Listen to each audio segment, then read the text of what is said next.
नमस्कार, स्वागत है आप सभी का ज्ञान सम्मान के मंच पे। तो हम लोग यहाँ पे आर ओ एरो से रिलेटेड जो है टेस्ट सीरीज देख रहे थे। और ये टेस्ट सीरीज हम लोग यहाँ पे जीएस वर्ल्ड से देख रहे हैं। और यहाँ पे टोटल जो है आपका 4 टेस्ट हम लोग कंप्लीट कर लिए थे। टेस्ट नंबर 1 जो था हिस्ट्री से रिलेटेड था। टेस्ट नंबर जो 2 था आपका ज्योग्राफी। टेस्ट नंबर 3 जो था आपका पॉलिटी। और 4 जो है इकोनॉमिक। टेस्ट नंबर 5 का हम लोग पार्ट 1 देख चुके हैं। यानी ये हम लोग देख रहे थे साइंस का क्वेश्चन। इसी का आज हम लोग यहाँ पे पार्ट 2 देखेंगे। तो आप लोग जो है सारा टेस्ट को जो है सीक्वेंस से देखते रहें, क्वेश्चन को अटेम्प्ट करते रहें और लेक्चर को जो है अधिक से अधिक लोगों में शेयर करते रहें। साथ साथ चैनल को सब्सक्राइब भी कर लें, ताकि हमारा जो प्रयास है कि बेस्ट कंटेंट जो है सारे लोगों के पास पहुंच जाए। और मैं आपसे प्रश्न जो है एक हर एक जो है इस आर ओ के टेस्ट सीरीज में पूछा हूँ कि आप लोग जो लोग भी इंटरेस्टेड हैं आर ओ से रिलेटेड, मैं एक ग्रुप फॉर्म कर दूंगा। तो उसके लिए अप्रक्स जो है 10-15 लोग तो कमेंट कर चुके हैं। यदि आप लोग जल्द से जल्द जो है कमेंट कर दे, जो भी इंटरेस्टेड है, यहाँ पे जो है आपको आर से रिलेटेड आपको पूर्ण जो है गाइड प्रोवाइड कराया जाएगा। यानी प्री और मेंस, मैं दोनों की बात कर रहा हूँ। तो एक संपूर्ण जो है गाइडेंस दिया जाएगा, आपका जो भी मार्केट में बेस्ट कंटेंट है वो उपलब्ध कराया जाएगा। साथ साथ टेस्ट सीरीज वगैरह पे डिस्कस करेंगे हम लोग। सब्जेक्ट वाइज जो है सब्जेक्ट पे भी डिस्कशन करेंगे। और सारा कुछ ही आपको फ्री ऑफ कॉस्ट कराया जाएगा और बिल्कुल सही तरीके से कराया जाएगा। तो यदि 30, 40, 50 लोग हो जाएं तो मैं एक ग्रुप जो है क्रिएट कर दूंगा।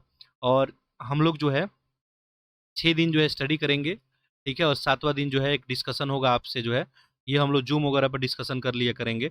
यहाँ पे जो है हमको ज़्यादा अधिक नहीं, कम जो है 40 मेंबर यहाँ पे चाहिए बस। तो 15-20 लोग के करीब में तो कमेंट कर दिए हैं। 15-20 लोग अभी कमेंट अगर और कर देते हैं, मैं एक ग्रुप बना दूंगा। जो भी डेडिकेटेड हो कि हाँ उनको तैयारी करना है, एग्जाम क्वालिफाई करना है, बिल्कुल वही लोग ऐड होंगे। क्योंकि मैं ज़्यादा बड़ा ग्रुप भी नहीं बनाऊंगा, मैं उतना ही यहाँ पे लोगों को जो है सम्मिलित करूंगा जो लोग एग्जाम को क्वालिफाई करें। और देखिए 40 अगर हम लोगों को सिलेक्ट कर रहे हैं तो हम चाहेंगे कि 40 में 40 ही लोग क्या हो जाए, सेलेक्ट हो जाए। तो हमारा टारगेट इस तरह का रहेगा, हम आप पे जो है ध्यान दे पाएँ, ठीक है। तो आप लोग जो है इस कमेंट बॉक्स में मैसेज कर सकते हैं अगर उस आप ग्रुप से ऐड होना चाहते हैं। बिल्कुल जो है एक प्रोसेस में आपसे सारा काम वहाँ पे कराया जाएगा। एक आपको डेली जो है वर्क दिया जाएगा। अभी आर ओ का जो है फॉर्म वगैरह तो आपको आया नहीं है, लेकिन ये फॉर्म जो है जल्द ही आने वाला है। और मैं इसके ऊपर डिस्कशन कर चुका हूँ कि पोस्ट जो है आपको 300 प्लस जो है रहने वाला है। जॉब जो है रिपोर्टेड जॉब है, अच्छा जॉब है। और आप आसानी से क्वालिफाई भी कर सकते हैं जिस सही डायरेक्शन में आप अभी से यदि चलते हैं तो। बिल्कुल कहीं भटकने की जरूरत नहीं है। अगर आप करना चाहते हैं तो यहाँ पे जो है बिल्कुल आर्थिक बोझ आप पे कुछ नहीं पड़ेगा, बिल्कुल फ्री ऑफ कॉस्ट ही रहेगा, ठीक है। तो बस 40 लोग वैसे जो बिल्कुल डेडिकेटेड हैं इसके लिए, हमको आप मैसेज कर सकते हैं। मैं नंबर यहाँ पे देता हूँ 9015040592। आप लोग टेलीग्राम ग्रुप में अपना नाम और बस नीचे आपको लिख देना होगा आर ओ जो है आप लिख दीजिएगा कि आप आर ओ के लिए जो इंटरेस्टेड हैं। तो टेलीग्राम ग्रुप में यहाँ पे जो आपका नाम लिखा हुआ है, सॉरी यहाँ पे जो नंबर लिखा हुआ है, इस नंबर पे क्या करेंगे, टेलीग्राम पे आप मैसेज कर देंगे अपना नाम और आर ओ लिख के, यदि आप इंटरेस्टेड हैं। यदि मेरे और वैसे लोग यहाँ पे देंगे, मैं आपसे रिक्वेस्ट कर रहा हूँ जिनको एग्जाम क्वालिफाई करना ही है और जो लोग कम से कम एक दिन में 7 से 8 घंटा टाइम जो है स्टडी पे दे सकते हैं, वही लोग केवल मैसेज करेंगे, ठीक है।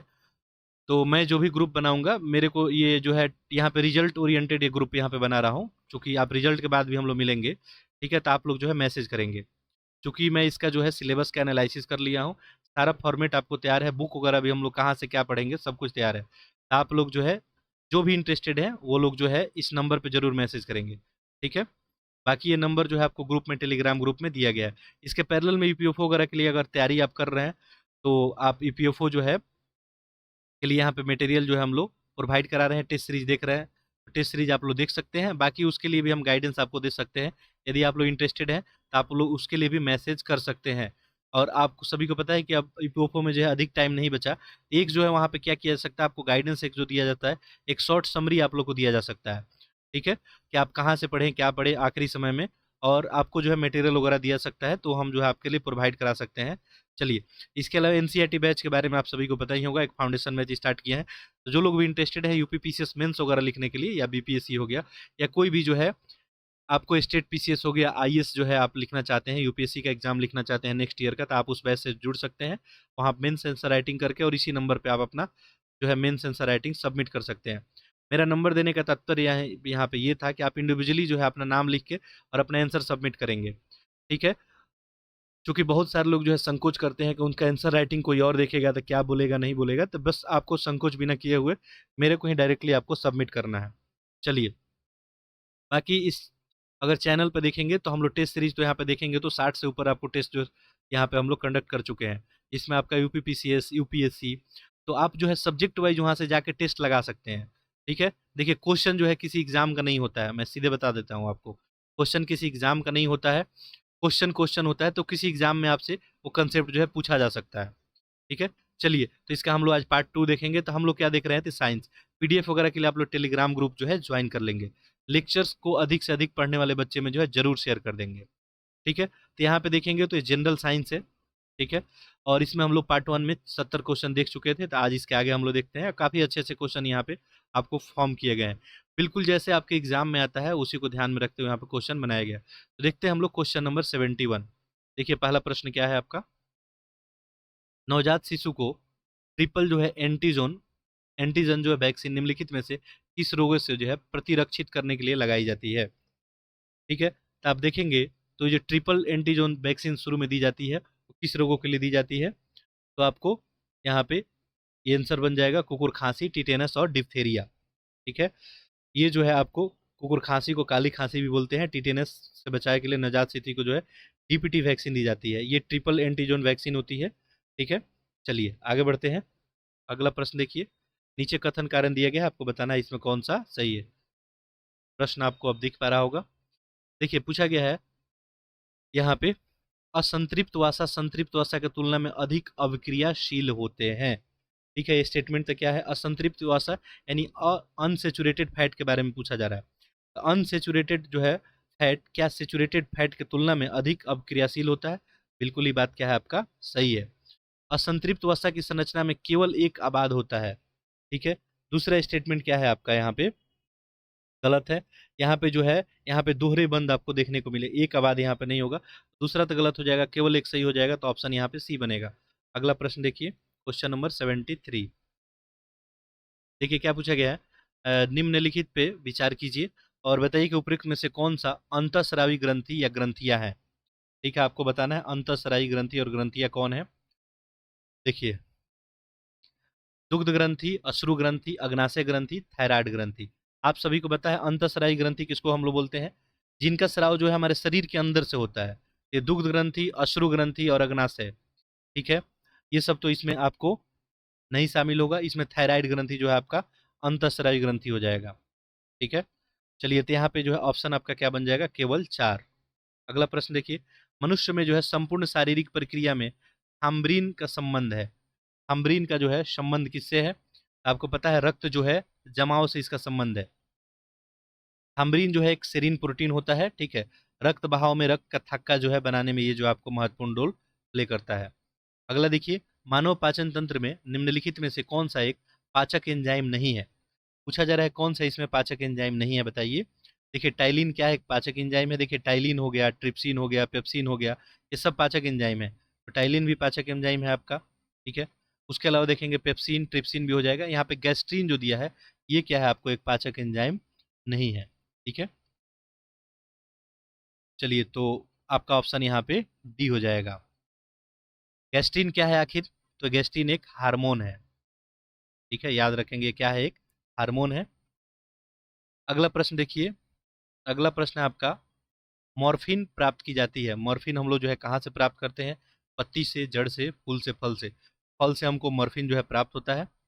अगला प्रश्न है, सूची 1 को सूची 2 से यहाँ पे सुमेलित करना है और ये बताना है कि कौन सा आपका ऑप्शन यहाँ पे सही होगा। देखिए, एक तरफ विटामिन है और एक तरफ उपस्थिति का तत्व है, यानी किस विटामिन में कौन सी तत्व उपस्थित होता है।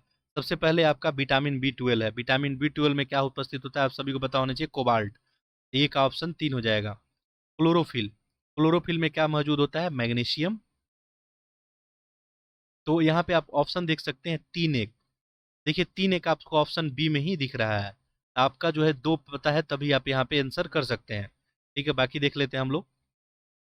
होमोग्लोबिन में आपको पता ही होगा कि आयरन होगा, लोहा हो जाएगा, ये तो 4 हो जाएगा। अब बाकी पता चैल्कोपेराइट। ठीक है, तो इसमें आपका तांबा हो जाएगा। चलिए नेक्स्ट देखते हैं अगला प्रश्न, क्वेश्चन नंबर 78। हृदय की धड़कन नियंत्रित करने के लिए निम्न में से कौन सा खनिज आवश्यक है? देखिए, धड़कन को नियंत्रित करने की यहाँ पे बात पूछी जा रही है। आप सभी को पता है पोटेशियम जो है धड़कन को नियंत्रित करने के लिए आपको आवश्यक होता है, ठीक है। तो इसलिए जो है आपको सलाह दी जाती है कि आप पोटेशियम युक्त जो है भोजन करें। और पोटेशियम का जो है सबसे अच्छा स्रोत आपका क्या हो सकता है? सब्जियां हो सकता है, मांस मछली अनाज वगैरह आपका हो सकता है। पोटेशियम आपको सेव में भी पाया जाता है, ठीक है। पोटेशियम जो है हड्डी के लिए भी काफ़ी जो है हड्डी के विकास में अहम भूमिका निभाता है। चलिए आगे बढ़ते हैं। क्वेश्चन नंबर 79 देखते हैं।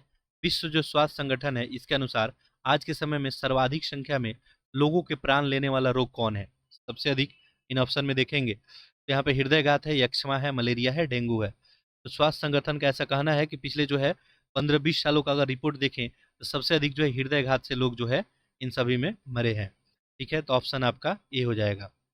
अगला देखते हैं। मंकी पॉक्स के विषय में आपको बताना है, ये तो आपको कोरोना टाइम पीरियड में काफ़ी इसका चर्चा भी हो रहा था, तो इसी के बारे में आपको बताना है कि कौन सा असत्य है, गलत कौन सा है। देखिए, पहला, इंसानों में मंकी पॉक्स का पहला केस 1970 में कांगो में दर्ज हुआ था। सही है ये। मंकी पॉक्स जो है स्मॉल पॉक्स या छोटी माता की तरह होता है और इसमें गंभीर होने पर निमोनिया के लक्षण दिखाई देते हैं। ये भी सही है। वर्तमान में मंकी पॉक्स का कोई इलाज नहीं है, ये भी बात सही है। भारत में मंकी पॉक्स का पहला केस केरल में एक व्यक्ति मिला था जो ब्रिटेन से आपको आया था। ये जो है आपको ऑप्शन क्या हो जाएगा? गलत हो जाएगा, ठीक है। ये जो भारत में मंकी पॉक्स का देखा गया था, बिल्कुल बात सही है, केरल में ही व्यक्ति संक्रमित हुआ था और ये आपका संयुक्त अरब अमीरात से लौटा था, ठीक है। तो ऑप्शन यहाँ पे डी आपका गलत हो जाएगा। अगला प्रश्न देखिए। कोरोना के लिए जो है देश में विकसित पहली नेजल वैक्सीन, ठीक है, नेजल वैक्सीन जो सितंबर 2022 में आपको डीजीसीआई ने अनुमति प्रदान की थी, उसका निर्माण जो है किसके द्वारा किया गया था? तो नोजल वैक्सीन का निर्माण जो है भारत बायोटेक के द्वारा किया गया था, याद रखेंगे। अगला देखिए। एक बीज के जो है अंकुरन के लिए निम्नलिखित में से कौन सा 3 परिस्थितियां सर्वाधिक महत्वपूर्ण होती है? बीज के अंकुरन के लिए पूछा जा रहा है, ठीक है। तो आप देखेंगे तो बीज के अंकुरन के लिए क्या क्या चाहिए होता है? पानी चाहिए, तापमान भी चाहिए, उचित तापमान, और ऑक्सीजन भी चाहिए। ये 3 परिस्थितियां अगर ठीक ठाक हो तो बीज के अंकुरन के लिए जो है हेल्प होगा। यहाँ पर कार्बन डाइऑक्साइड की कोई जो महत्ता नहीं है, ठीक है। ऑप्शन यहाँ पे सी हो जाएगा, ठीक है। क्वेश्चन नंबर देखते हैं हम लोग। बाकी जो कार्बन डाइऑक्साइड भी पौधे यूज करते हैं, ठीक है, लेकिन यहाँ पे जो है आपको बताना था सर्वाधिक महत्वपूर्ण। क्वेश्चन नंबर 83 देखें। कपास के कीट रोधे पौधे आनुवांशिक इंजीनियरिंग द्वारा एक जीन को निविष्ट करके निर्मित किए गए हैं जो लिया गया है। तो ये जो है जीवाणु से। अगला देखते हैं क्वेश्चन नंबर 84।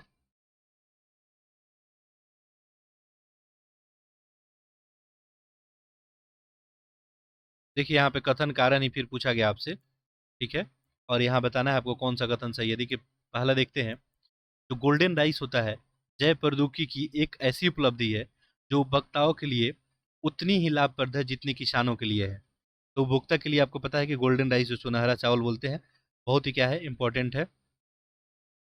क्योंकि इसमें इंपॉर्टेंट इसलिए है कि बीटा कैरोटीन बनाने वाला जीन इसमें डाला गया होता है, ठीक है। और जो विटामिन ए का आपको अच्छा स्रोत होता है जो हमारे नेत्र के लिए भी काफ़ी अच्छा होता है, ये जो है सही है। इस चावल का पीलापन जो है बीटा कैरोटीन की अधिक मात्रा को प्रदर्शित करता है जो हमारे शरीर में विटामिन ए में परिवर्तित होता है। तो बिल्कुल ही दोनों स्टेटमेंट सही है। गोल्डन राइस जो है जैव प्रौद्योगिकी के लिए एक बहुत ही अच्छी उपलब्धि है, ठीक है। और उपभोक्ताओं के साथ उपभोक्ताओं को तो लाभप्रद है, किसानों के लिए भी है, ठीक है। दोनों ही सही है, ए आर दोनों सही है। आर ए का सही जो है यहाँ पे आर एक्सप्लेनेशन भी कर रहा है, ऑप्शन ए हो जाएगा। क्वेश्चन नंबर 85 देखें। निम्नलिखित में से किसका उत्पादन ट्रांस जो है जेनिस के द्वारा नहीं किया जाता है?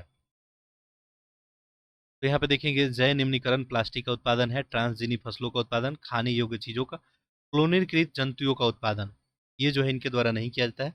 आगे देखें। क्लोन का मतलब तो आपको पता ही है, प्रतिरूप होता है, ठीक है, एक ही जैसा जो है कोई दूसरा जो है आपको जीव बना देना,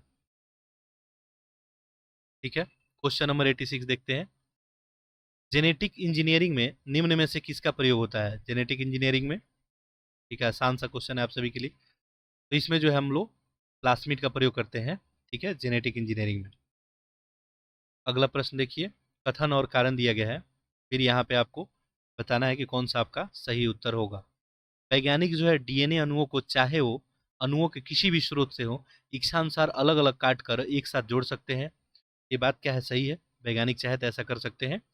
डीएनए के टुकड़ों को जो है रेस्ट्रिक्शन एंडोन्यूक्लिक जो है तथा डीएनए लाइसेज का उपयोग करके तोड़ा जोड़ा जा सकता है।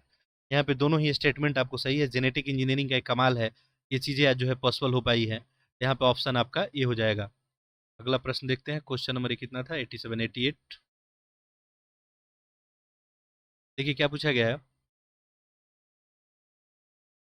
देखिए, यदि मानव जो है वृद्धि हार्मोन जीन के प्रयोग करके ऐसा चूहा पैदा किया जाए जो चूहे के समान आकार से 8 गुना बड़ा हो, तो इस तकनीक को हम लोग क्या बोलेंगे। ठीक है, आपको पता है जेनेटिक इंजीनियरिंग है बोलेंगे। जेनेटिक इंजीनियरिंग का एक कमाल है, ऐसा हम लोग कर सकते हैं। आपको पता है कि जो है पौधों में जो है इस तरह का कितना सारा रिसर्च हुआ है। ठीक है, तो यदि मानव वृद्धि हार्मोन का जीन का प्रयोग करके हम लोग एक चूहे में अगर ऐसा करते हैं, तो ये जो है जेनेटिक इंजीनियरिंग ही कर सकता है। अगला देखिए, मेटा जो है स्टेटिक यानी और जो है परु आंतरण एक प्रक्रिया है जिसके द्वारा आपको रक्त और लसिका तंत्र में कैंसर कोशिकाएं जो है दूसरे स्थानीय अंगों तक फैलती है।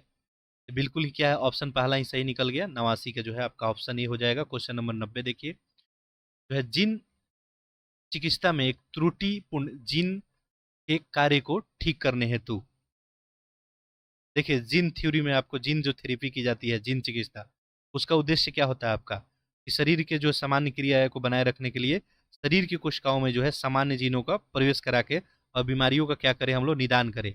यहाँ पे ऑप्शन आपका क्या सही हो जाएगा, ऑप्शन हो जाएगा सी, कोई दूसरे सही जीन को प्रविष्ट जिसमें किया जाता है। ठीक है, जीन चिकित्सा क्या है, टेक्निक है बीमारियों को सही करने का। अगला देखिए, भारत में जो है कृषि योग्य भूमि का लगभग कितना प्रतिशत उत्तर प्रदेश में है। अब आपको कुछ यूपी स्पेशल यहाँ पे क्वेश्चन है। तो भारत में कृषि योग्य भूमि का लगभग उत्तर प्रदेश में देखेंगे तो 15% आपको है। अगला देखते हैं, उत्तर प्रदेश के निम्नलिखित में से किस मंडल में प्रथम समाजवादी अभिनव विद्यालय खोला गया था। ये जो है देखेंगे तो ये आपको इलाहाबाद में 23 अप्रैल 2016 को जो है खोला गया था। भारतीय दलहन शोध संस्थान स्थित है। ठीक है, ये कहाँ स्थित है। अब ये आप यूपी स्पेशल भी कह सकते हैं, और चूंकि नेशनल इंपॉर्टेंट है ये सभी के लिए पूछा जा सकता है। भारतीय दलहन शोध संस्थान ये आपको स्थित है कानपुर में। ठीक है, याद रखेंगे। अगला देखते हैं क्वेश्चन नंबर 94। यहाँ पे देखिए आपको एक तरफ स्थान है और एक तरफ उत्पाद है, आपको बताना है कौन से इसमें सही सुमेलित नहीं है। ठीक है, देखिए सबसे पहले है लखीमपुर खीरी। ठीक है, लखीमपुर खीरी नक्शीदार काष्ठ शिल्प, पहला ही आपको क्या हो गया, यहाँ पे गलत हो गया। ये नक्शीदार जो है काष्ठ शिल्प के लिए प्रसिद्ध जो है उत्तर प्रदेश में देखेंगे तो सहारनपुर, आपको मैनपुरी, बिजनौर, बुलंदशहर, मिर्जापुर और मुरादाबाद हो जाएगा। लखीमपुर खीरी तो नहीं होगा, पहले ही आपको गलत निकल गया। आगे जाने की जरूरत नहीं, खैर देख लेते हैं। आगे खुर्जा जो है यहाँ पे मृत का शिल्प है। मेरठ में खेल कूद का सामान बनता है। जलेसर में जो है ढल आपका ढलवा घंटिया बनता है। तो सारा ये सही है। उत्तर प्रदेश में जो है सबसे पुराना जो है विश्वविद्यालय कौन है पूछा जा रहा है, आसान क्वेश्चन है। उत्तर प्रदेश का सबसे पुराना पूछा जाए तो इलाहाबाद विश्वविद्यालय हो जाएगा। ठीक है, आप लोग पैरेलली अटेम्प्ट भी कर सकते हैं। इलाहाबाद विश्वविद्यालय का स्थापना कब हुआ था ये भी याद रखेंगे, 1887 में। ठीक है, और जो काशी जो है आपका हिंदू विश्वविद्यालय है, इसका स्थापना 1916 में हुआ है। ठीक है, आगे देखिए, निम्नलिखित जो है में गलत युग्मों को इंगित कीजिए, गलत इसमें कौन है बताना है। देखिए, कन्नौज इत्र और तेल के लिए मशहूर है, ये बात सही है। मिर्जापुर कालीन के लिए, ये भी सही है। मुरादाबाद में पित्तल के बर्तन के लिए, ये भी सही है। आगरा चाकू और कैंची के लिए, ये क्या हो जाएगा, गलत हो जाएगा। चाकू और कैंची के लिए देखेंगे तो अलीगढ़ और मेरठ मेरठ जो है प्रसिद्ध है। आपका ऑप्शन डी हो जाएगा यहाँ पे सही उत्तर। 97 देखिए, उत्तर प्रदेश के निम्नलिखित नगरों का भौगोलिक क्षेत्रफल की दृष्टि से अवरोही क्रम लगाना है। मैं आपको बार बार बोल रहा हूँ कि आप चाहें, अगर मैप आपका उत्तर प्रदेश जो है मैप पे थोड़ा पकड़ कमजोर है, एक यहाँ पे वीडियो डाला हुआ है Uttar Pradesh special, UP special, आप जो है प्ले लिस्ट में जाएंगे, वहाँ जाके एक बार देख लेंगे, ये सारे प्रश्न आप हल कर पाएंगे। तो यहाँ पे 97 में पूछा है कि उत्तर प्रदेश के निम्नलिखित नगरों को भौगोलिक क्षेत्रफल की दृष्टि से आपको अवरोही क्रम में ध्यान देंगे, आरोही नहीं है यहाँ पे, अवरोही है। अगर देखेंगे आप यहाँ पे तो वाराणसी जो है इनमें जो है सबसे अधिक हो जाएगा। तो ऑप्शन यहाँ पे देखें तो ऑप्शन ए में भी है और डी में भी है, लेकिन बनारसी के बाद आपका गौतम बुद्ध नगर आएगा। ये आपको दिख नहीं रहा है, यहाँ दिख रहा है। ऑप्शन डी हो जाएगा बनारसी, फिर गौतम बुद्ध नगर, बागपत और संत जो है रविदास नगर। बनारसी देखेंगे आपको तो 1500 जो है 35 वर्ग किलोमीटर में आपका फैला हुआ है। ठीक है, फिर गौतम बुद्ध नगर इससे थोड़ा छोटा, क्योंकि आपको आरोही क्रम में लगाना है, ध्यान देंगे, 1442। ठीक है, बागपत जो है आपको 1321, और लास्ट में संत जो है आपका रविदास नगर लगभग 1055 वर्ग किलोमीटर में फैला हुआ है। अगला प्रश्न देखिए, यहाँ पे कथन कारण दिया गया है, आपसे पूछा गया कौन सा आंसर सही होगा बताइए। देखिए, उत्तर प्रदेश साक्षरता की दर स्थिर तरीके से बढ़ती रही है। साक्षरता दर की बात करें तो ये बात सही है कि स्थिर दर से यहाँ पे बढ़ रहा है, काफी प्रोग्रेसिव नहीं रहा है। महिलाओं में साक्षरता दर की वृद्धि पुरुषों में वृद्धि के अनुरूप समगति नहीं रही है। ठीक है, तो ये बात तो सही है, महिला और पुरुषों में एक समान दर देखने को नहीं मिला है, लेकिन इससे इसका कोई जो है रिलेशन यहाँ पे एक्सप्लेनेशन इसका सही नहीं करता है। यहाँ पे ऑप्शन जो है बी मान लेंगे इसका, ये अर्थ सही है लेकिन आर्य का सही जो है स्पष्टीकरण नहीं करता है। क्वेश्चन नंबर हम लोग देखते हैं 99 देख लिए, ये कितना था 98, सॉरी 98 था, 99 अब देखते हैं। देखिए यहाँ पे क्या पूछा गया आपको, कौन सा युग्म जो है सही सुमेलित नहीं है। तो यहाँ पे जो है, यहाँ पे थारू, यहाँ पे बांदा जो है, ये आपको थारू जनजाति बांदा सही हो जाएगा। ये राजी गोरखपुर, ये जो यहाँ पे लिखा है वुक्सा बिजनौर, ये क्या हो जाएगा, गलत हो जाएगा। भेटिया बाराबंकी, ये सारा कुछ सही है। देखिए उत्तर प्रदेश में देखेंगे तो थारू जनजाति के लोग जो आपको ये बांदा में, ठीक है, आपको लखीमपुर खीरी में, गोंडा वगैरह में, सब में ये आपको ये पाए जाते हैं, बांदा में पाए जाएंगे। ठीक है, यहाँ पे सही सुमेलित बताना है ना, ये तो सही है आपका। ठीक है, ये तो आपका सही है। बाकी देख लेते हैं,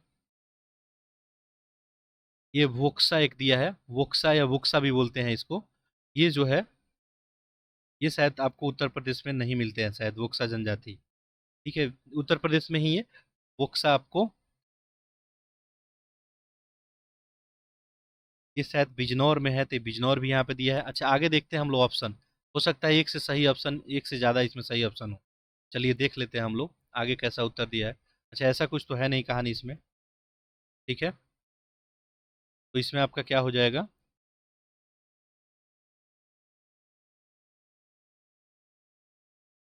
ये बिजनौर क्षेत्र में पाए जाते हैं, तो सही है आपका, ये भी सही है। ठीक है, बाकी जो है थारू जनजाति आपको ये लखीमपुर खीरी में, गोंडा में, बहराइच में, ठीक है, ये बांदा में नहीं पाया जाता है। ठीक है, थारू जनजाति आपका बांदा में नहीं होता है। ठीक है, मेरे को ये थोड़ा सा कन्फ्यूजन हो गया था, ये गलत है। ठीक है, ये राजी भी गलत है, ये आपका बी ही सही है। ठीक है, ऑप्शन इसका बी कर लेंगे। क्वेश्चन नंबर 100 देखते हैं, तो जनजाति वाला थोड़ा सा आप लोग टॉपिक वगैरह देख लेंगे, यहाँ से प्रश्न बनते हैं। क्वेश्चन नंबर 100 देखते हैं, निम्नलिखित में से कौन उत्तर प्रदेश के मुख्यमंत्री कभी नहीं रहे हैं, आपको बताना है। गोविंद बल्लभ पंत ये रहे हैं, टीएन सिंह, नित्यानंद स्वामी, राम नरेश यादव। ये ऑप्शन सी आपका यहाँ पे सही उत्तर हो जाएगा।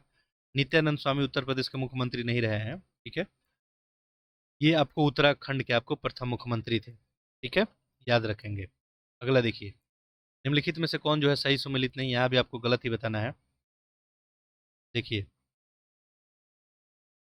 तो यहाँ पे ऑप्शन तो आपको डी दिख गया, यही गलत है। चौरसिया नृत्य आपको गोरखपुर का नहीं है, ये जौनपुर का कहारों का है। बाकी उत्तर प्रदेश में देखेंगे तो सबसे पुराना विश्वविद्यालय इलाहाबाद हो जाएगा, अभी हम लोग देखे थे। नचौंदी जो है मेला मेरठ, भरत कला भवन वाराणसी, सब कुछ सही है। उत्तर प्रदेश में पाए जाने वाले प्रमुख जो है खनिज हैं, प्रमुख खनिज बताना है आपको। देखिएगा तो लाइम स्टोन और डोलामाइट। ठीक है, ऑप्शन यहाँ पे बी हो जाएगा। खनिज की दृष्टि से देखेंगे तो उत्तर प्रदेश में आपको खासा ज़्यादा कुछ है नहीं। अगला देखिए, क्वेश्चन नंबर 103, चलिए इसको जूम इन थोड़ा कर लेते हैं। ऑप्शन आपको दिख रहा होगा, यहाँ पे आपको क्या करना है, मैच करना है, सूची एक को सूची दो से आपको मिलाना है। सोनभद्र जो है किसके लिए प्रसिद्ध है, आपको चूने का पत्थर के लिए है, ए का तो 4 हो जाएगा। इलाहाबाद देखेंगे तो शीशे वाला जो है यहाँ पे बालू हो जाएगा। ललितपुर, ललितपुर जो है तांबा के लिए 2 हो जाएगा। मिर्जापुर लास्ट बचा, यहाँ पे नॉन प्लास्टिक जो है फायर क्ले, यहाँ पे 4 3 2 1, 4 3 2 1 ऑप्शन बी में है। अगला देखते हैं क्वेश्चन नंबर 104, देखिए निम्न में से जो है किस नदी के तट पे गोरखपुर स्थित है। ठीक है, गोरखपुर जो है आपको पता है राप्ती नदी के तट पे स्थित है। अगला देखिए क्वेश्चन नंबर 105, वर्तमान में लखनऊ निम्न से कौन से है? नीचे दिए कोड का जो है प्रयोग करके आपको सही उत्तर बताना है। चलिए जूम इन कर लेते हैं, ऑप्शन आपको दिख नहीं रहा होगा, अब दिख रहा होगा। पूछा है कि इसमें बताइए लखनऊ में निम्न में से कौन से हैं? जल जो है संस्थान, नगर निगम विकास प्राधिकरण, जिला जो है नगरीय विकास अभिकरण। तो यहाँ पे जो है आपका ये सारा ही ऑप्शन सही है, सभी चारों हो जाएगा। क्वेश्चन नंबर 106 देखते हैं। यूपी स्पेशल भी आपसे पूछा जाता है आपके एग्जाम में, आप सभी को पता ही है। निम्नलिखित में से कौन सा सही सुमेलित नहीं है बताना है, ठीक है, कौन इसमें सही नहीं है। देखिए स्कूटर जो है इंडिया लिमिटेड लखनऊ, ठीक है। मॉडर्न जो है वेकरीज कानपुर, सीमेंट कारखाना बरेली। यही क्या होगा आपका, गलत हो गया, ये बरेली नहीं है, रायबरेली में है, ठीक है। बल्कि उर्वरक कारखाना आंवला, ठीक है। नेक्स्ट देखिए अगला,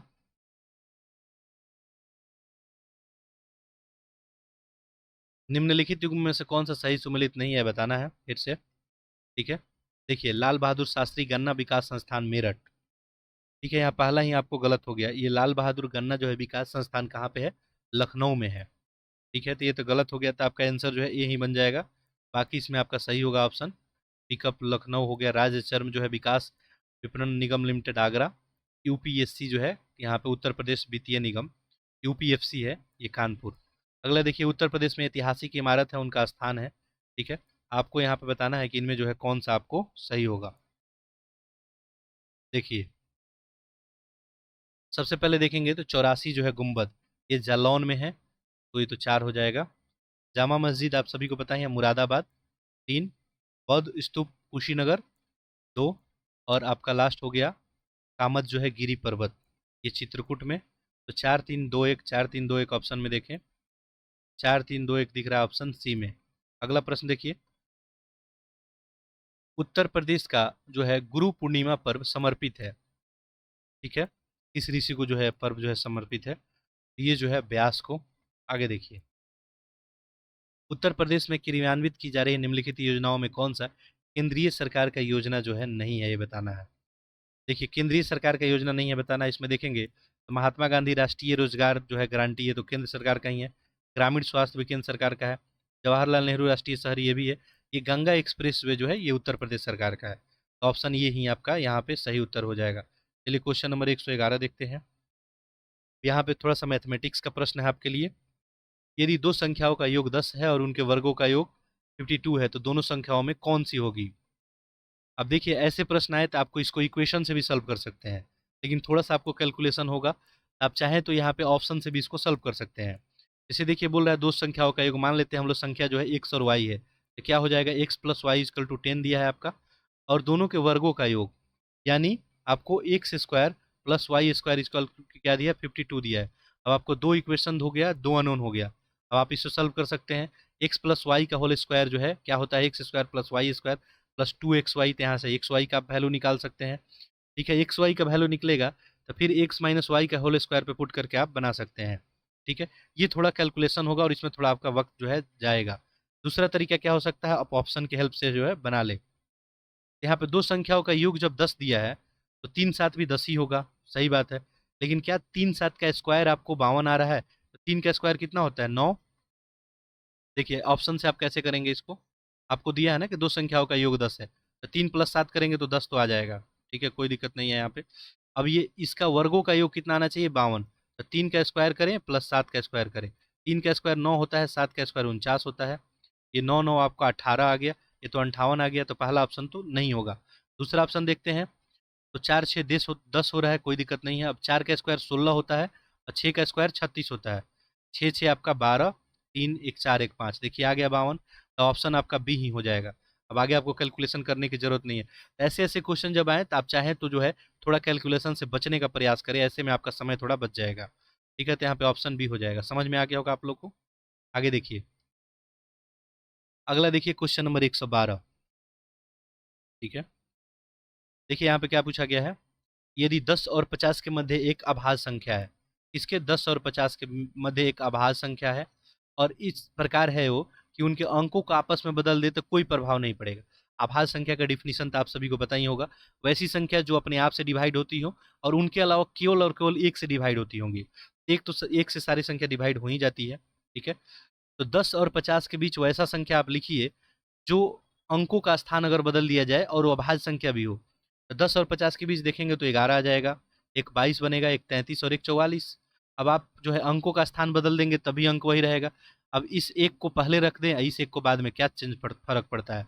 ये दो को पहले रख दें और इस दो को बाद में, तो संख्या तो वही रहेगी, ठीक है। लेकिन इसमें अभाज्य कौन है? ये 22 तो अभाज्य संख्या नहीं है, 33 भी नहीं है, ये 44 भी नहीं है, ये तो आपको 11 से डिवाइड हो जाएगा, ये भी 11 से हो जाएगा, ठीक है। तो इस कंडीशन में जो है ये 2 से भी डिवाइड होता है, आपका 11 जो है आंसर हो जाएगा। तो उस संख्या के वर्ग क्या होगा आपसे पूछा है, वो संख्या नहीं बताना है, संख्या का वर्ग। संख्या पूछा रहता तो अपना उत्तर क्या बन जाता है? 11। इसका वर्ग क्या हो जाएगा? 11 का स्क्वायर आप सभी को पता है 121 हो जाएगा। Option A. क्वेश्चन नंबर 113 देखिए।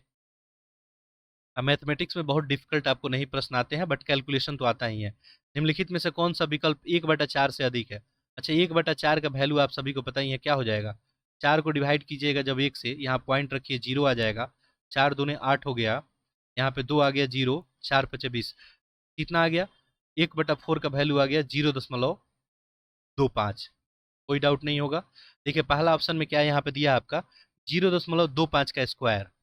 तो 0.25 का स्क्वायर आप अगर करेंगे तो 25 का स्क्वायर होता है 625, ठीक है। बाकी 100 से डिवाइड कर देंगे, यहाँ पे 625 और 100 से डिवाइड कर दीजिए, ठीक है। एक जीरो तो ऑलरेडी है, और ये 100 से नहीं, ये 4 टाइम्स हो जाएगा 100 का जो है।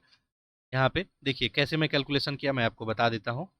कुछ लोग का कैलकुलेशन थोड़ा सा वीक होता है, तो उन्हीं के लिए क्वेश्चन जो है मैं एक्सप्लेन कर रहा हूँ। देखिए 0.25 है, ये यहाँ पे स्क्वायर है, थोड़ा प्रिंटिंग मिस्टेक है। तो आप क्या करेंगे, 0.25 है ना, तो इसको डेसिमल में है, फ्रैक्शन में चेंज कर ले। इसको क्या लिख सकते हैं? 25/100 लिख सकते हैं। पॉइंट के बदले हम लोग 1 लिखते हैं, इसके बाद जितना डिजिट उतना जीरो, ठीक है। अब इसका स्क्वायर कीजिए, इसका स्क्वायर करने में कोई प्रॉब्लम तो नहीं होगा। 25 का स्क्वायर 625 होता है, ठीक है।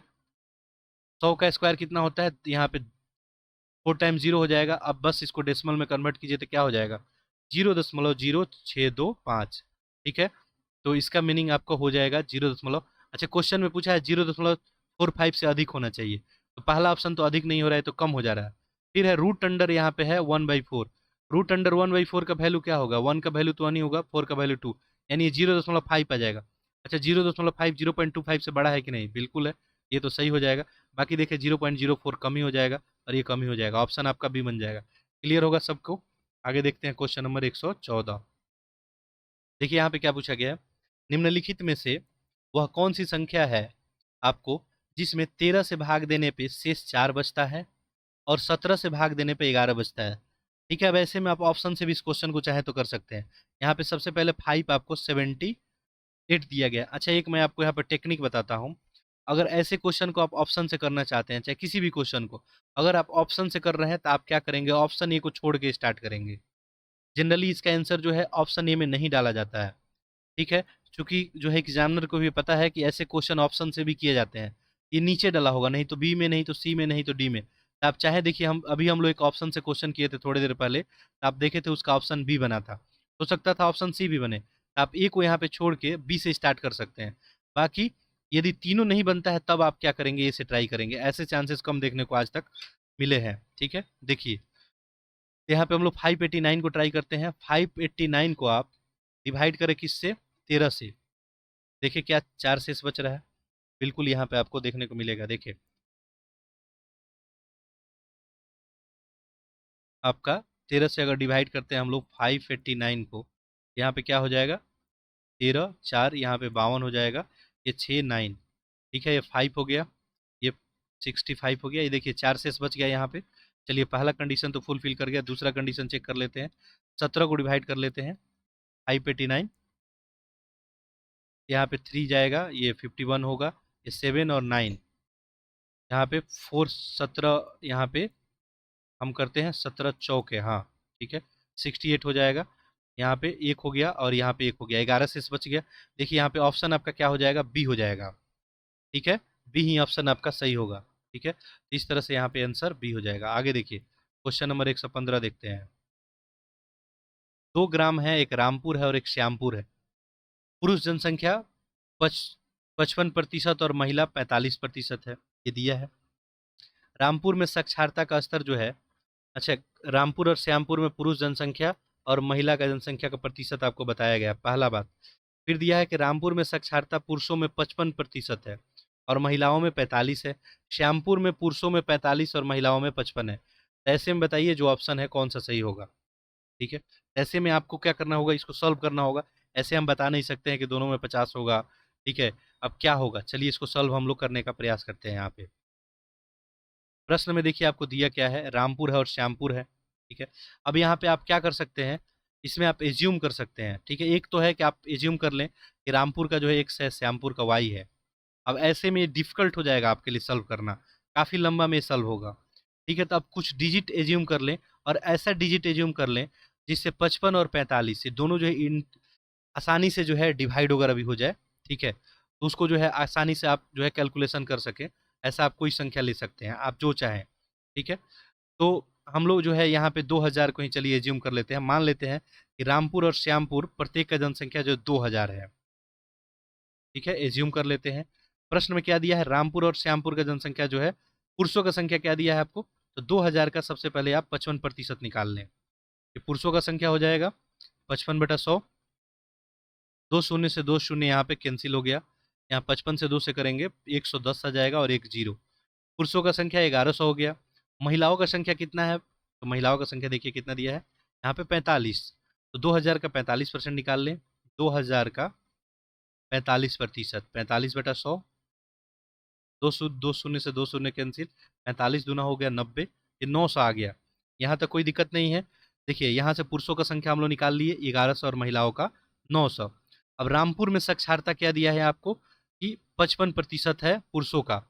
ठीक है, तो देख लेते हैं पुरुषों का निकालते हैं। तो आपको क्या निकालना पड़ेगा, 1100 का 55% हो जाएगा। ठीक है, पुरुष का जनसंख्या तो यही है, ये महिलाओं वाला है। तो 1100 का जो है आप 55% जब निकालेंगे तो 55/100, ये शून्य से शून्य कैंसिल, तो आप मल्टीप्लाई कर ले इसमें। तो 11×5 = 55 हो जाएगा और 11×5 = 55, 5 × 60, 605 आ गया। ठीक है, चलिए आगे बढ़ते हैं। फिर यहाँ पे महिलाओं का अगर आपको निकालना है तो 45% दिया है। ठीक है, और महिलाओं का हम लोग निकाले हैं 900, तो 900 का 45 निकाल ले आप। ये कितना हो जाएगा, 9×5 = 45, 9×4 = 36 और 4 कितना हो जाएगा 40। ठीक है, यानी 405 आ गया। चलिए यहाँ तक कोई दिक्कत नहीं है। अब रामपुर में कुल साक्षरता कितना हो जाएगा, 605 और 405। ठीक है, तो रामपुर में देखेंगे तो 605 और 405 ऐड कर दें तो 605 और 405 कितना हो जाएगा, 10 से 10। हम लोग रामपुर का निकाल लिए। अब हम लोग श्यामपुर का निकालते हैं। ठीक है, कैलकुलेशन है इस प्रश्न में, तो क्या कर सकते हैं, श्यामपुर में भी वैसे ही सेम कंडीशन है। 1100 का जो है आपको 45% पहले निकालिए। ये 400 आपको 95 के करीब में बनेगा। ठीक है, देखिए वही है बनेगा यहाँ पे। 11×5 = 45, 5, 11×4 = 44 और 5 × 49। ठीक है, सही है। नेक्स्ट देखिए, श्यामपुर में जो है यहाँ पे हम लोग पुरुषों का देख लिए, साक्षर पुरुष। महिलाओं को देख लेते हैं, तो महिलाओं का कितना दिया है, 55, उल्टा दिया था।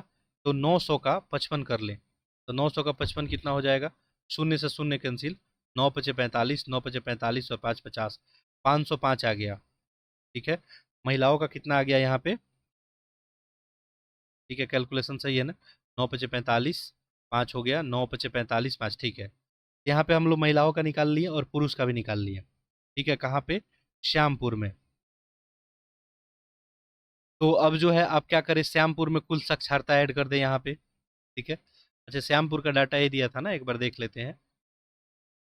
श्यामपुर में जो है, रामपुर में तो हम लोग देख लिए। श्याम, हाँ, श्यामपुर में यह यहाँ से क्वेश्चन पढ़ते हैं। ठीक है, रामपुर में साक्षरता स्तर 55% है, पुरुषों में, महिलाओं में 45। श्यामपुर में यह दर जो है 45% है और महिलाओं में 55 है। ठीक है, ठीक है, महिलाओं में 55 ही है, हम 55 ही रखे हैं। बस यहाँ पे क्या करना है, हम लोग तो सारा डाटा यहाँ पे निकाल लिए हैं। अब इसको फिर क्या करना है, आपको ऐड करना है, ऐड कर दें। ठीक है, अब ऐड करके फिर हम लोग को प्रतिशत निकालना पड़ेगा। ठीक है, ऐड करेंगे अगर आप, तो यहाँ पे क्या होगा, 5×5 = 10 और ये बन जाएगा 9×1 = 10 और 5×4 = 9, 5×5 = 10 ही हो जाएगा। हाँ, तो ये तो 1000 बन जाएगा। ठीक है, और ऊपर कितना हम लोग निकाले थे, ऊपर निकाले थे 1100। अब निकल गया 1100, 1000, तो दोनों तो इक्वल नहीं होगा। ये दोनों में बोला है कि 50% होगा, ये तो गलत हो गया। ठीक है, ये ऑप्शन ही नहीं बनेगा।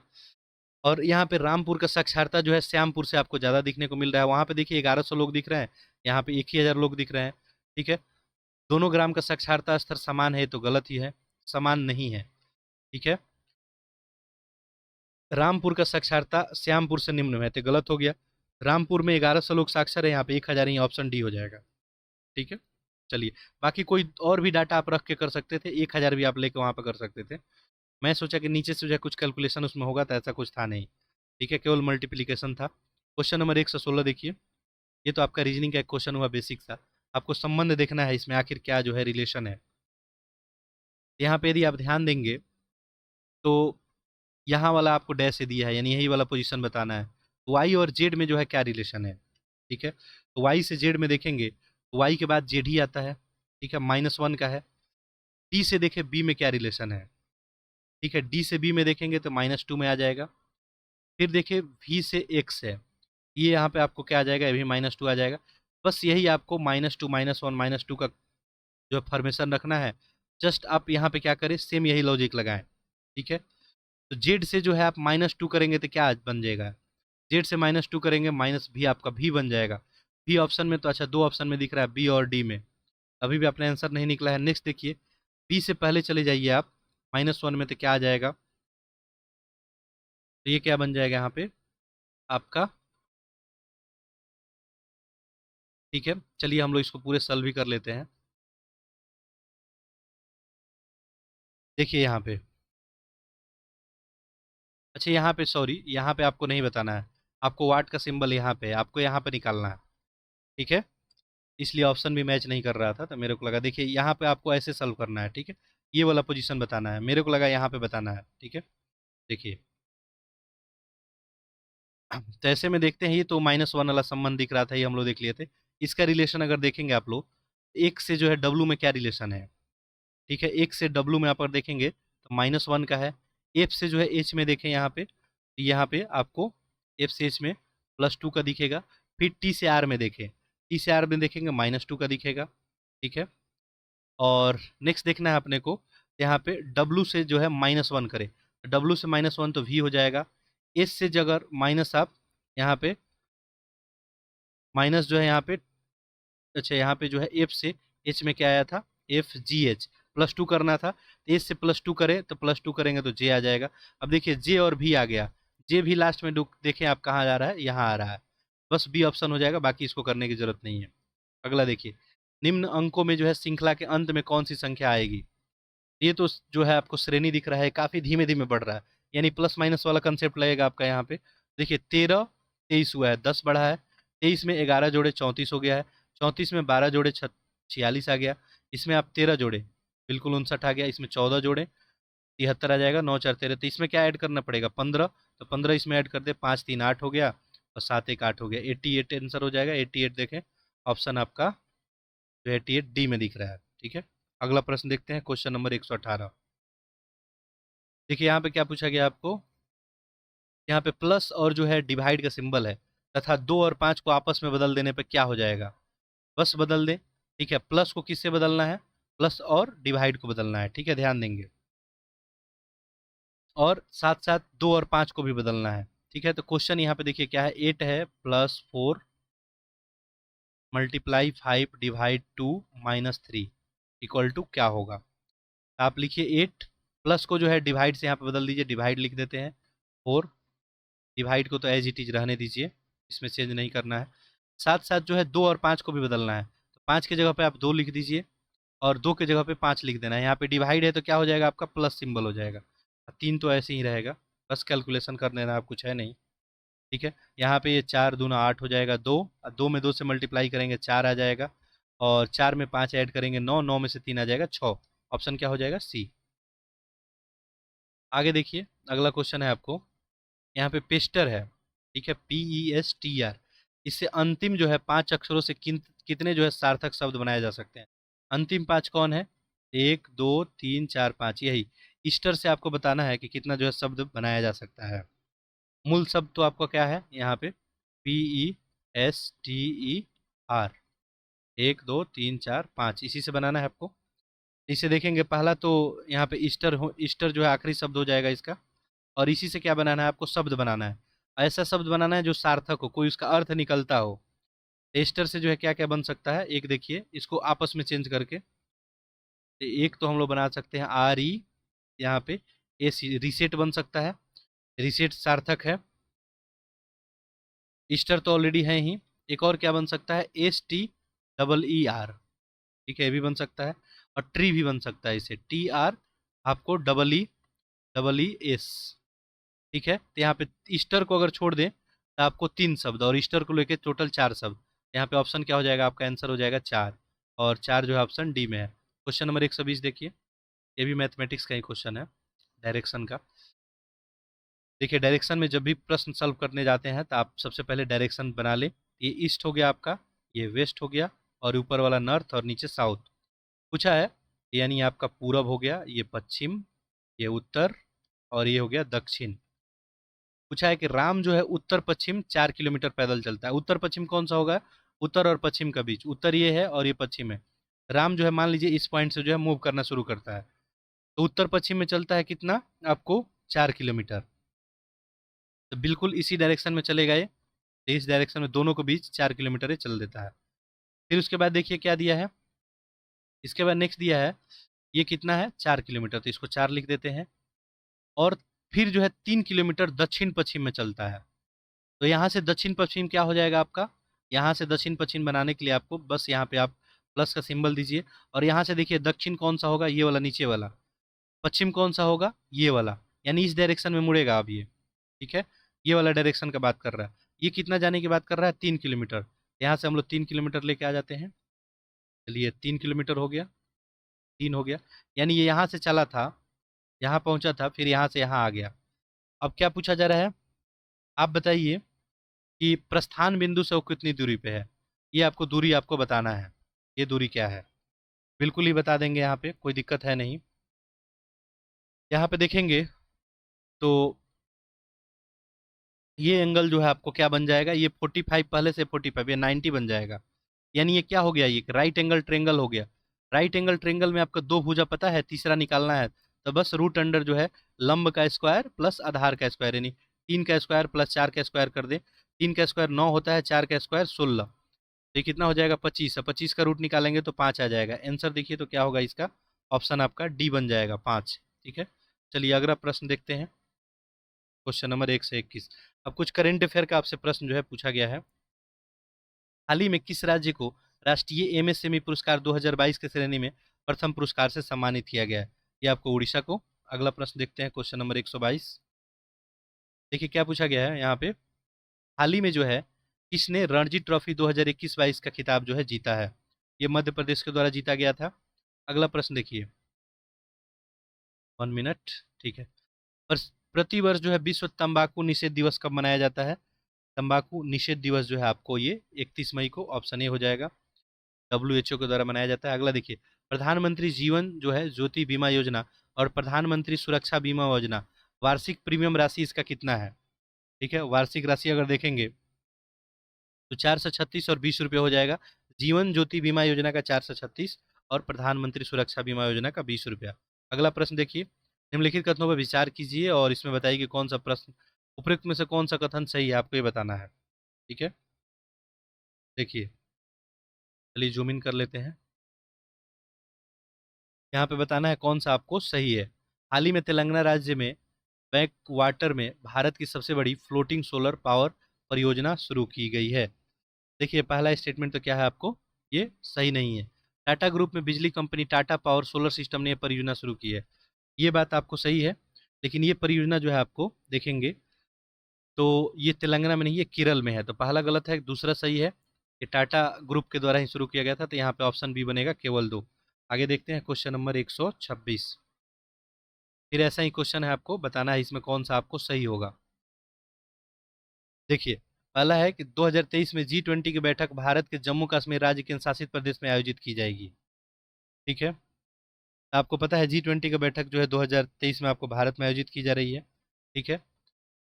और ये तो स्टेटमेंट आपका सही हो जाएगा, ठीक है। दूसरा देखिए G20 जो है विश्व बैंक और अंतर्राष्ट्रीय मुद्रा कोष जो है प्रतिनिधि। अच्छा, ये ऐसा था कि G20 का बैठक पहले जम्मू कश्मीर में रखा गया था, लेकिन फिर ये दिल्ली में ट्रांसफर कर दिया गया था, ठीक है। तो लेकिन एक प्रश्न जो बनाया गया है, तो हो सकता है इसको जो हम लोग सही यहाँ पे मान ले, अगर काउंट करते हैं तो ये सही हो जाएगा। G20 समूह विश्व बैंक और अंतर्राष्ट्रीय मुद्रा कोष प्रतिनिधि यूरोपियन यूनियन 19 देशों का एक अनौपचारिक समूह है, ये भी सही है। यहाँ पे बताना क्या है, कौन सा सही नहीं है। तो यहाँ पे दोनों ही सही हो जाएगा, तो ऑप्शन डी हो जाएगा, ना तो एक ना ही दो। ठीक है, क्वेश्चन नंबर 127 देखते हैं। देखिए, कंतार ब्रांड जेट जो है रिपोर्ट 2022 के अनुसार भारत का सबसे मूल्यवान जो है वैश्विक ब्रांड कौन सा है। सबसे मूल्यवान जो है TCS हो जाएगा आपका। हाल ही में कौन सा आपको एयरपोर्ट अक्षय ऊर्जा से जरूरतों पूरा करने वाला देश का पहला हवाई अड्डा बन गया, यानी अक्षय ऊर्जा का जो है रिन्यूएबल सोर्स का इस्तेमाल करेगा। ये जो है कौन सा बन गया, आपसे पूछा गया है। ये आपका इंदिरा गांधी अंतर्राष्ट्रीय हवाई अड्डा जो आपको दिल्ली में है। खबरों में रहा जो ऑपरेशन संकल्प किस जो है सशस्त्र बल से संबंधित है। ऑपरेशन आपको संकल्प पूछा जा रहा है, ये जो है भारतीय नौसेना से संबंधित है। अगला प्रश्न देखिए, हाल ही में स्वर्ण भंडार के कारण जमुई नामक स्थानीय चर्चा में था। ये जमुई जो है कहाँ आपको है, ये आपको पता होना चाहिए। जमुई आपको बिहार में है। अनुमान लगाया गया है कि भारत में सबसे अधिक स्वर्ण भंडार यहीं पे है। अगला देखिए, यहाँ पे आपको सही नहीं है, यहाँ पे आपको गलत बताना है, ध्यान देंगे। ये सब क्वेश्चन आप बिल्कुल ध्यान से पढ़ेंगे। अक्सर जो है टेरर फंडिंग और मनी जो है लॉन्ड्रिंग संदर्भ में चर्चा में रहने वाली ग्रे लिस्ट का संबंध अंतर्राष्ट्रीय मुद्रा कोष से है। ठीक है, तो पहला स्टेटमेंट जो है ये तो आपको गलत हो जाएगा। ठीक है, दूसरा देखिए, दूसरा इसमें क्या पूछा गया है, मार्च 2023 तक कुल जो है 23 देश ग्रे लिस्ट में, अब पाकिस्तान को हटा दिया गया है। ये स्टेटमेंट तो आपको क्या है, सही है। यहाँ पर गलत बताना था, ऑप्शन ही हो जाएगा। क्वेश्चन नंबर 132 देखते हैं। देखिए, तो करेंट का क्वेश्चन थोड़ा सा पुराना है, बाकी जो है क्वेश्चन आपके लिए वैलिड ही है। कभी कभी क्वेश्चन ऐसे प्रश्न आपके एग्जाम में पूछा जाता है। प्रत्येक वर्ष 21 जून को दुनिया भर में अंतर्राष्ट्रीय योग दिवस मनाया जाता है। अंतर्राष्ट्रीय योग दिवस का ये छठा जो है संस्करण था। यहाँ पे आपको सही बताना है। ठीक है, पहला स्टेटमेंट क्या है, आपको सही है, 21 जून को ही मनाया जाता है, लेकिन ये छठवां नहीं, ये कौन सा था, 8वां संस्करण था। ऐसे मायने में ये गलत हो जाएगा। इस वर्ष का थीम मानवता के लिए योग जो था, योग फॉर ह्यूमैनिटी, ये स्टेटमेंट क्या है आपको सही है। तो ऑप्शन यहाँ पे हो जाएगा केवल 2। नेक्स्ट देखते हैं क्वेश्चन नंबर 133। नवीनकरणीय वैश्विक स्थिति रिपोर्ट 2022 के अनुसार भारत 2021 में अक्षय ऊर्जा प्रतिष्ठानों में कौन से जो है स्थान पे है। भारत का पोजीशन देखेंगे तो ये तीसरे स्थान पे है। ठीक है, ये क्वेश्चन ऑलरेडी हम लोग शायद चर्चा कर चुके थे पहले भी। ठीक है, कि भारत का पोजीशन क्या है, तीसरा है। चाइना और अमेरिका भारत से आगे। आगे देखिए, हाल ही में जो है आयोजित खेलो इंडिया जो है युवा खेल 2021 में कौन सा राज्य पदक जो है तालिका में आपको शीर्ष पे रहा था। हरियाणा रहा था। आगे देखिए क्वेश्चन नंबर 135, यहाँ क्या पूछा गया है, हाल ही में कौन सा जो है देश 19वां जो है सांग्री-ला जो है डायलॉग एशिया सुरक्षा शिखर सम्मेलन का मेजबान है। ये जो है सिंगापुर हो जाएगा। अगला प्रश्न देखिए, हाल ही में कहाँ पे जो है विश्व आर्थिक मंच वार्षिक बैठक 2022 का जो है आयोजन आपको किया गया। ये पहला ही सही हो जाएगा, दाओश। नेक्स्ट प्रश्न देखते हैं। हाल हाल ही में जो है न्यू डेवलपमेंट बैंक ने भारत में अपना क्षेत्रीय जो है कार्यालय किस राज्य में खोलने की घोषणा की। ये जो है गुजरात में। अगला प्रश्न देखिए, क्वेश्चन नंबर 138 देखिए, निम्नलिखित कथनों पर विचार कीजिए और बताइए उपरोक्त में से कौन सा कथन सही नहीं है। ये बताना है आपको। ठीक है, कौन सा कथन सही नहीं है। देखिए, हाल ही में केंद्रीय वित्त मंत्री निर्मला सीतारमण ने कोटा राजस्थान में स्थित राष्ट्रीय सीमा शुल्क और GST संग्रहालय को राष्ट्र को जो है समर्पित किया। ठीक है, ये जो है गोवा में बनाया गया है, ना कि आपको कोटा में, तो ये स्टेटमेंट तो गलत हो जाएगा। इस संग्रहालय का नाम धरोहर है, ये सही है। ठीक है, तो यहाँ पे 2 सही है, 1 गलत है। क्या बताना है, गलत, तो ऑप्शन ए यहाँ पे डी हो जाएगा। हाल ही में किसे महात्मा गांधी राष्ट्रीय ग्रामीण रोजगार गारंटी योजना तहत जो है 2 साल के लिए लोकपाल नियुक्त किया गया है। किनको जो है लोकपाल जो है नियुक्त किया गया है, ये आपसे पूछा जा रहा है। ठीक है, तो इसका जो है सही उत्तर हो जाएगा आपका NJ ओझा। ठीक है, अगला देखिए, कौन सा देश जो है भांग को वैध बनाने वाला पहला एशियाई देश बन गया है। ठीक है, भांग को वैध बनाने वाला, हमारे देश में अभी भी वैध नहीं है, ये थाईलैंड हो गया है। इस तरह से जो है आपका 70 प्रश्न जो है फिनिश हुआ। पार्ट 1 में हम लोग देखे थे। चलिए, तो अगले टेस्ट सीरीज के साथ फिर हम लोग बात करेंगे। आप लोग लेक्चर को अधिक से अधिक शेयर करते रहें, चैनल को सब्सक्राइब करते रहें, ताकि अधिक से अधिक लोग जो है लाभान्वित हो सकें। चलिए आप सभी का बहुत बहुत धन्यवाद।